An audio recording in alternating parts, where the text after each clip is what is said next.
Livro do Homem ao Máximo, do Edwin Lewis Core. Nós estamos na aula 10. As transferências de culpa terminam aqui. O plano de Deus é que alguém assuma o comando. Homens, isso é com vocês. Em Efésios 5:23, a Bíblia afirma que o homem é o cabeça da casa e o compara a Cristo, o cabeça da igreja. Trata-se de uma comparação com implicações muito sérias para os homens. A verdade é que, assim como Cristo é o salvador da igreja, e é nele que seus membros encontram solução para os seus problemas, assim também é o homem para a família. As soluções para o problema da família devem vir dele. Certa vez eu preguei em Phoenix, no Arizona, e após o culto, um casal aproximou-se para conversar comigo. Quem explicou o problema foi a mulher. O marido permaneceu alguns passos atrás dela. Nossa filha fugiu de casa, disse, e queremos que o Senhor ore por nós para que Deus a traga de volta.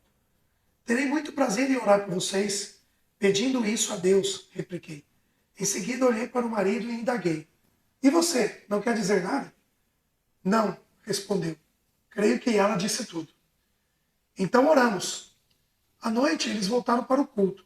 Quando cheguei, um pouco antes do horário da reunião, já os encontrei à minha espera. A filha estava na sua companhia. Nossa filha acaba de regressar para casa, explicou a senhora, mas não estamos conseguindo conversar com ela. Não quer nos contar nada. Talvez se abra com o senhor. Poderia conversar com ela? Convidei a garota para conversarmos numa saleta à parte. Sendo pai de duas filhas, eu já possuía certa experiência no relacionamento paterno também. A menina tinha 13 anos. Parecia bastante nervosa.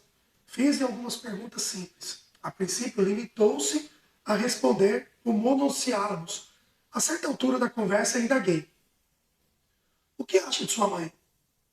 Nesse ponto, ela animou-se ligeiramente e falou da mãe com alguns entusiasmo. E de seu pai? Indaguei por fim. Aí, ela ficou em silêncio, como que amuada.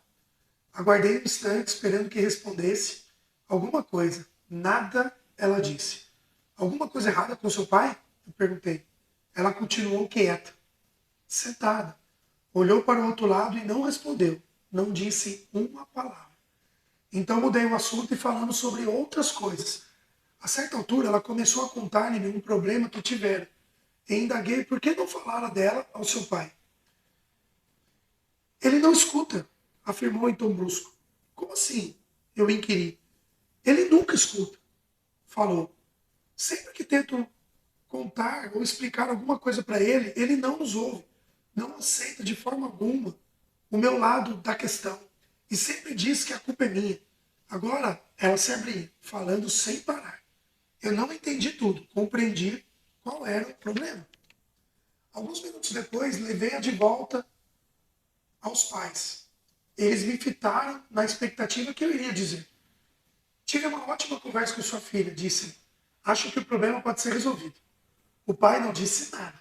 A mãe esperou um pouco e, em seguida, com expressão inquisitiva, perguntou: O senhor tem algo a nos dizer que nós precisamos saber? Tenho, repliquei. Vocês querem sua filha fique em casa? Querem ter um relacionamento normal com ela? Claro, replicou a mãe. Olhei diretamente e falei: Minha senhora, agora vou me dirigir ao seu marido. Todos eles se espantaram. Está bem, expliquei.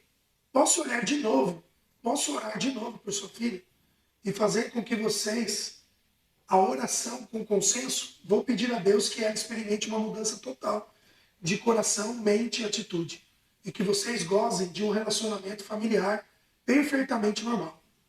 Olhei para os três. Até aqui estamos de acordo? Todos fizeram que sim, mas só farei isso com uma condição, disse ao pai. Orarei se você aceitar numa condição. Você aceita? Ele se remexeu, meio sem jeito, e replicou. Não sei se posso aceitar. Enquanto o senhor não me disser qual é. Você vai ficar com a responsabilidade? Expliquei. Será você o responsável pela mudança da sua filha. Aceita esse encargo? Claro, assegurou ele. Está bem. Repliquei. A condição é a seguinte. Durante 30 dias você vai deixar sua filha dizer tudo o que quiser. na hora que quiser e do jeito que ela quiser. Você vai limitar-se a escutar. Nesses 30 dias não poderá responder nada. Depois sim, você poderá falar. O homem engoliu o seco, parecia atordoado. Que, que proposta mais ridícula, não poderia concordar com ela de forma alguma. E de sua própria casa. Era demais. Tudo isso falei dando de ombros. Sendo assim, não posso concordar com você em oração. Para que Deus transforme o coração dessa garota e que passem a ter um relacionamento melhor. Mas o que o Senhor está pedindo é impossível, protestou ele. Impossível não é, contrapôs. É apenas uma condição de saber se você deseja ou não uma transformação em seu lar e se está disposto a assumir a responsabilidade dela. Por fim, não vendo outra saída, assentiu-se, mas sem muito entusiasmo. Não sei se vou conseguir, disse, mas posso tentar. Em seguida, nós quatro oramos junto, pedindo a Deus uma mudança total para a filha, de coração, de mente, de atitude, de disposição. 3 meses depois voltei a Phoenix e num domingo à noite fui à igreja. A primeira pessoa que vi foi a família com quem eu havia orado de outra vez, o pai, a mãe e a filha. Estavam completamente diferentes, extrovertidos, alegres, juntinhos um do outro, sem constrangimento de se tocarem. E aí, como foi tudo? Indaguei assim que o avistei. Parece que Deus atendeu às nossas orações. Atendeu sim, falou o pai. A princípio eu tive que me controlar muito para ficar só ouvindo e ouvindo. Sem poder dizer que já estava cheio daquilo, sem proibi-la de sair de casa como castigo pelo que estava dizendo, sem impor a minha vontade. Mas aí eu me lembrava o que eu queria que as coisas mudassem. Então eu fiz um grande esforço e Deus me deu forças. Assim consegui ouvir o que ela tinha a dizer. E quando eu resolvi escutar, percebi que muitos do que ela dizia era verdade. E eu estava errado. Depois, pelo que dissera, compreendi que, teoricamente, ele não havia cumprido as condições impostas. Não foi preciso esperar os 30 dias. 3 semanas bastaram, explicou ele. A essa altura, minha filha achou-se que eu já tinha dito tudo o que queria.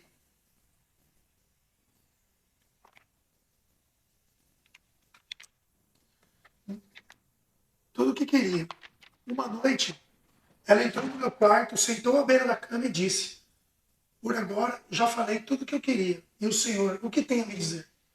E naquele momento, relatou o pai, teve início a uma maravilhosa restauração no relacionamento deles.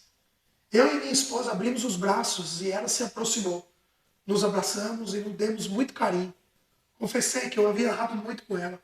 Relembrei ocasiões em que eu fora áspero e ríspido, em que não quis escutar suas explicações, que tomei o partido de outra pessoa, ocasiões em que eu exigiria demais dela, em que ela fizera o mesmo conosco. E ao narrar tudo isso, naquele homem irradiava felicidade. Então, eu pedi à minha filha que me perdoasse. Continuou ele, e foi aí que tudo começou a modificar-se. Hoje toda a nossa família está mudada. O grande problema era que eu vivia ocupado demais e não tinha tempo para escutar a minha filha. Deu para sentir então que se operava na filha as mudanças que o pai o desejava. A mãe só assumiu a liderança por causa da necessidade. Ela também não fora a causa do rompimento familiar. A culpa, fora o pai, pelo fato de não dispor a escutar, ocasionara aquele problema. Mas não logo se corrigiu. O relacionamento familiar foi acertado. A solução de que os problemas da família têm de começar pelo pai.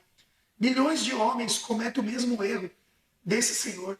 Acham-se tão ocupados em suas atividades profissionais que deixam suas esposas a tarefa de escutar os filhos. E agir assim é abrir mão de uma faceta de suas condições de homem. São raríssimas as famílias, hoje em dia, em que o homem assume a liderança da sua casa na solução dos problemas. O mundo está se tornando perito em jogar as responsabilidades para os outros. Um dos presidentes dos Estados Unidos, Harry Truman, acabou sendo uma figura bastante popular no país por haver colocado a sua escrivaninha na sala oval, uma plaqueta bastante singular, com os dizeres: as transferências de culpa terminam aqui. As transferências de culpa terminam em sua mesa. E entenderam que A verdade, por mais dura que fosse, era uma das causas do verdadeiro líder. Era uma das marcas do verdadeiro líder. Jogar a culpa em um outro é uma tentativa de nos justificarmos. O sentido básico se justifica se nos tornar justo. Portanto, a autojustificação não passa de um recurso que utilizamos para ficar bem com nós mesmos. A prática da autojustificação iniciou-se no Éden e continua até hoje. Adão pecou e em seguida escondeu-se de Deus, mas o Senhor chamou ele e teve de abandonar o seu esconderijo. Como Deus o procurava insistentemente, Adão foi obrigado a explicar por que ele havia se escondido. Porque eu estava nu, eu tive medo e me escondi. Gênesis 3:10. Sentir culpa, temer, esconder-se, essa é a sequência resultante do pecado, estabelecida há milênios no jardim do Éden, em que ainda prevalece nos dias de hoje. O ser humano não tolera sentimentos de culpa. Ele é destrutivo. O peso da culpa nos amedronta e esmaga. Por isso os homens continuam a esconder-se, tentar fugir da realidade, fugir de Deus, fogem da responsabilidade, fogem através das drogas, das bebidas, do álcool, dos prazeres, da filosofia e de muitos outros artifícios. Contudo, lançar-se mão de qualquer um desses recursos para ficarmos livres da culpa é uma tentativa de nos sentirmos bem com nós mesmos. É autojustificação, transferência de culpa. Mesmo como Adão agir, é entendermos, a alinhar a conduta de que criou para todos os homens naqueles dias de hoje. Deus lhe perguntou: você comeu da árvore? Foi a mulher que me levou a isso. E joga a culpa em outro. É fácil. Pegue seu erro e transfira a culpa para outro. Culpe os outros por ele. Assim você fica livre do erro.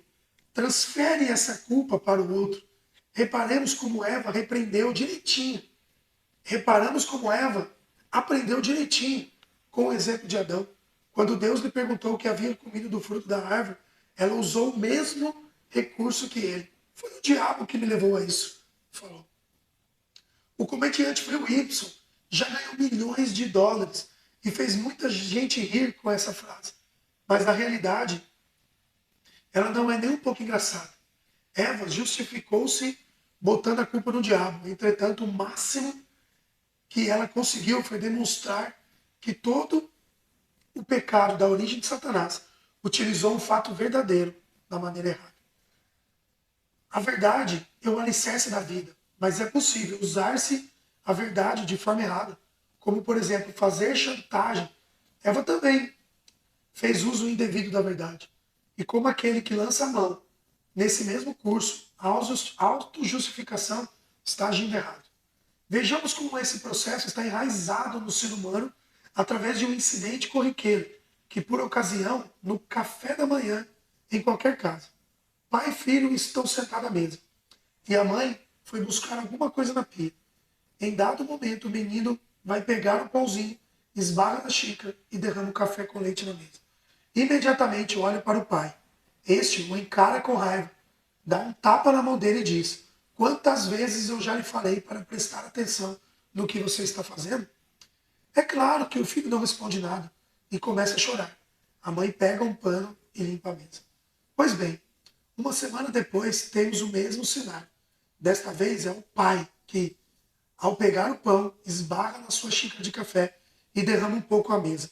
O garoto logo olha para ele para ver o que vai acontecer. O homem fica irritado com a esposa e lhe diz: quantas vezes eu já lhe disse para não colocar essa xícara aqui? Ele se justifica transferindo a culpa para outra pessoa. É assim, pelo exemplo, e ensina o filho a fazer o mesmo. Essa trincheira comportamental implantada profundamente no solo da alma humana não lhe proporciona proteção, e sim destruição.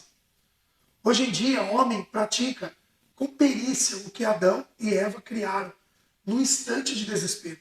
O homem moderno joga a culpa em tudo na mulher, convencido de estar agindo certo e o está errado. Todo homem terá de prestar contas de seus atos e irá prestá-los somente a Deus.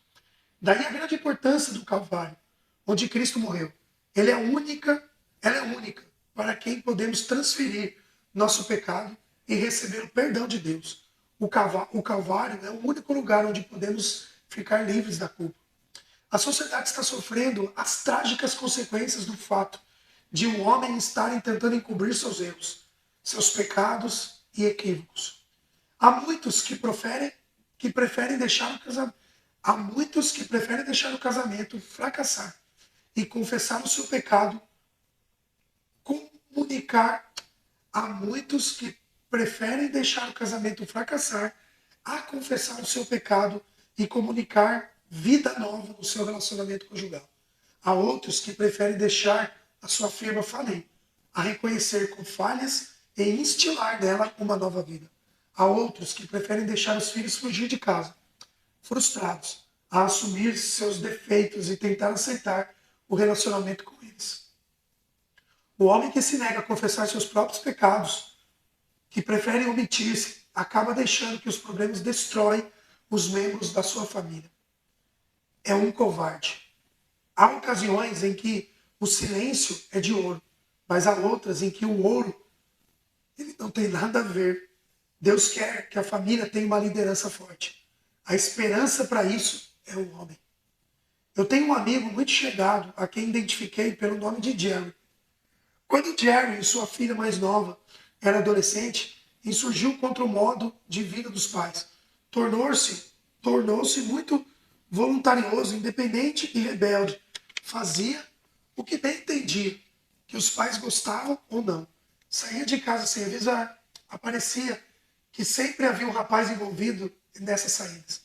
O pai estava seriamente preocupado com ela. Entre ela e eles estabeleceu então como que um círculo vicioso. Ela dava uma de suas saídas e ao voltar era castigada e havia reconciliação.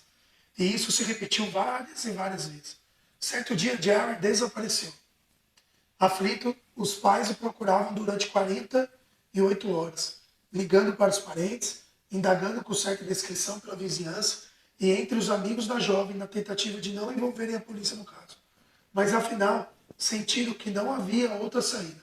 Reconheceram que a espera já se prolongava demais e que seria temerário não avisar as autoridades.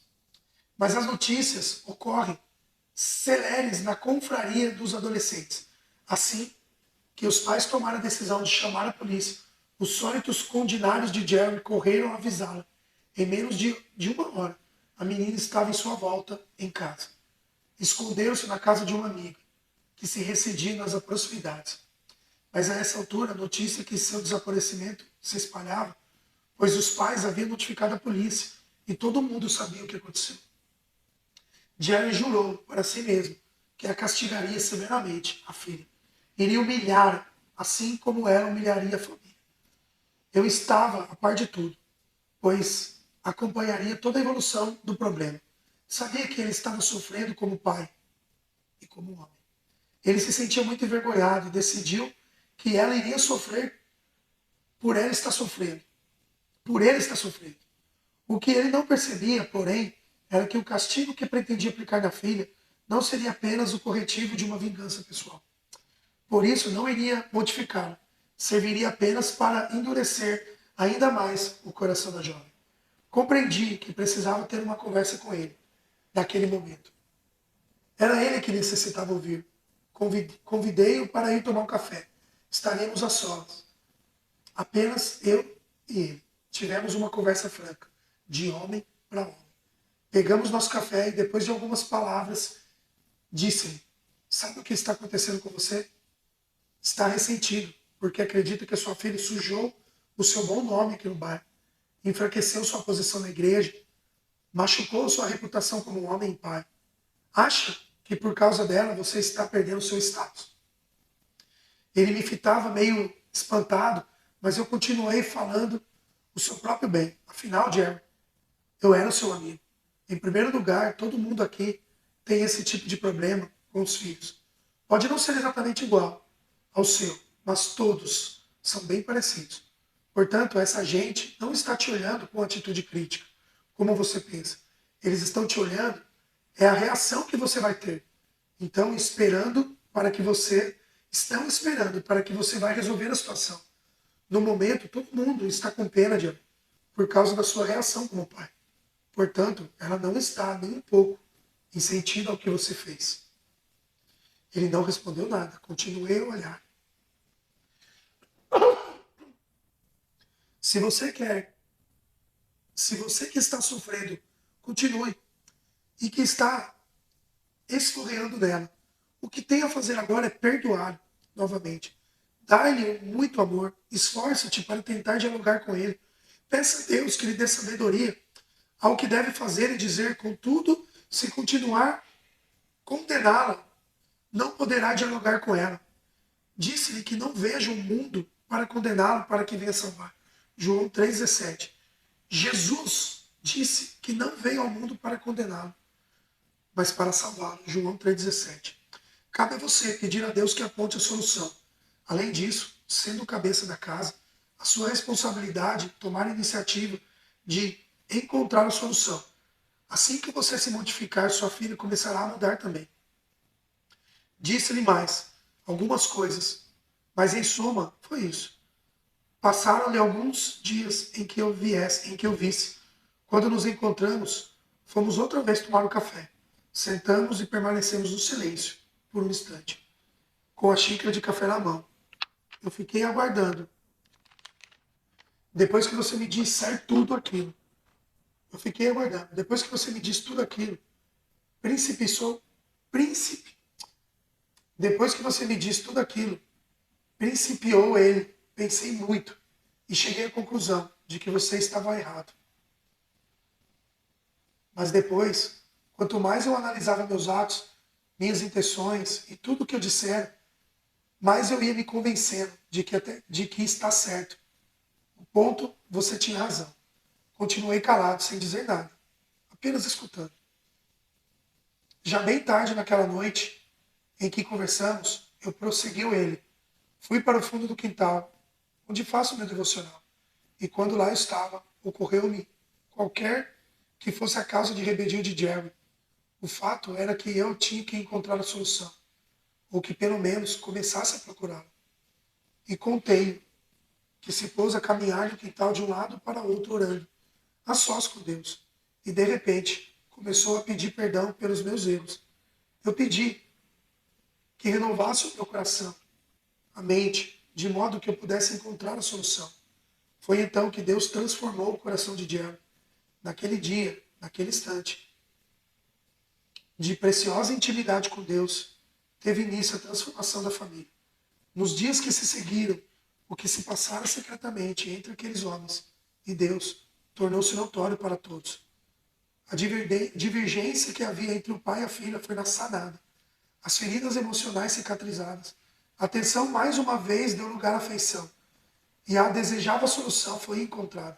Finalmente aquele homem era o verdadeiro pai. Para que os homens vejam sua família sob a perspectiva correta, primeiro tem que ver a si mesmo como Deus o vê. Mas se as luzes estiverem apagadas, ninguém enxerga nada. Quem tenta caminhar num aposento, a escuridão esmaga muita coisa. É dificilmente sabe o que esbarrou. Então acendemos a luz. E assim, com tudo claro, podemos caminhar em segurança a qualquer lugar. Aquele em quem falta luz espiritual não consegue enxergar um palmo diante do nariz. Nas coisas espirituais, Jerry é a luz. João 8,12. E nós podemos enxergar a luz da palavra. O Espírito Santo ilumina a verdade. E a verdade nos liberta. Versículo 32. A palavra de Deus é a verdade. E o seu Espírito, o Espírito da verdade. Deus não se acha diferente aos nossos problemas. Jesus Cristo afirmou que foi para isso que ele veio a este mundo. Deus não só pôde fazer nada, Deus não só pôde fazer nada daqueles que dizem não ter problemas, mas Deus ama e quer o nosso bem. Ele quer que gozemos a vida em todo o seu potencial. Jesus Cristo é o cabeça da igreja. E da mesma forma, como ele confere salvação e oferece solução para os problemas dele, assim também pode fazer a salvação e a solução dos problemas em nossa família por intermédio de nós, homens. Nós somos o canal pelo qual ele abençoa. Nossa família busca soluções primeiro em nós. Quem tenta fugir da responsabilidade está se escondendo de Deus. Quem se recusa a reconhecer a existência de problemas está fugindo da realidade. Meus irmãos, Deus não espera que, como homem da casa, assuma a liderança. Ele já deu a palavra. É através do seu próprio Espírito. Ele os une melhor recurso que existe. A sabedoria divina, de posse das palavras de sabedoria. Ele espera que você controle as soluções. Este é o desafio que agora lhe proponho. Conhecer a Deus, conhecer a si mesmo, conhecer a família e fazer com que as transferências de culpa terminem em você. Espírito Santo de Deus, que palavra forte, que essas palavras venham entrar no nosso coração. Que o Senhor possa, a partir desta oração, a entrar no coração de cada ouvinte, Senhor. Que haja transformação. As transferências de culpa acabam aqui. Eu sei que o Senhor tem levantado uma geração de hombridade, uma geração de homens que assumem as suas responsabilidades, de homens que vão assumir as rédeas da sua casa, de homens que vão chorar aos teus pés, se arrepender dos seus pecados e ser nova criatura. Fale com cada um, Senhor, através dessas palavras. Blinde a vida de cada um. Em nome de Jesus. Amém. Amém. Que Deus possa abençoar você e a todos que vocês amam.